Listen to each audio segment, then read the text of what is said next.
নমস্কার বন্ধুরা, stay with Paromita চ্যানেলে তোমাদের সবাইকে স্বাগত জানাই। আশা করি তোমরা সবাই খুব ভালো আছো। তো দেখো, আর একটা নতুন ব্লগ ভিডিও তোমাদের সামনে নিয়ে হাজির হলাম। তো এখন আমি ঠাকুর ঘরে আছি। তো সংসারের সমস্ত কাজকর্ম সেরে, স্নান সেরে ঠাকুর ঘরে চলে এলাম। তো সকালবেলার এটা একটা প্রতিদিনের রুটিনও বলতে পারো। আর সংসারের কাজের পাশাপাশি তো ঠাকুর ঘরের কাজ করে এগিয়ে রাখা মানে একটা বড় কাজ এগিয়ে রাখা। তো আমার কাছে তো এটাই মনে হয়।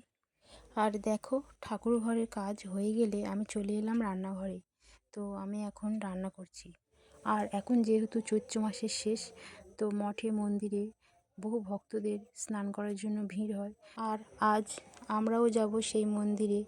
তো আমাদের বাড়ি থেকে মন্দিরটা অনেক দূরে, তো আসতে অনেকটা দেরি হয়ে যাবে, তাই আমি রান্না করে রেখে যাব।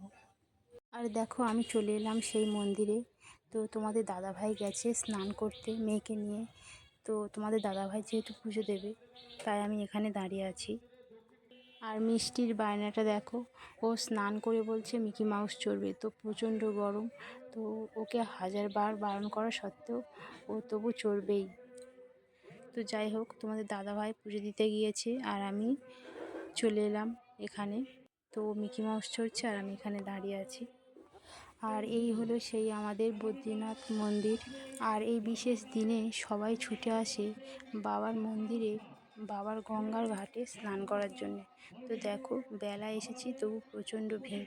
আর এদিকে তোমাদের দাদাভাই পূজা দিয়ে চলেও এসেছে। আর মিষ্টি মেলায় এসে খালি হাতে বাড়ি যায় না, তো ওর কিছু না কিছু কিনে দিতেই হবে। তাই ও বাবার কাছে বায়না করছে যে ওকে খেলনা দিতে হবে। তো বন্ধুরা, ভিডিওটা ছিল আজ এই পর্যন্ত। যদি ভিডিওটা ভালো লাগে তাহলে লাইক করে পাশে থেকো, আর তোমরাও ভালো থেকো। চলো, টাটা।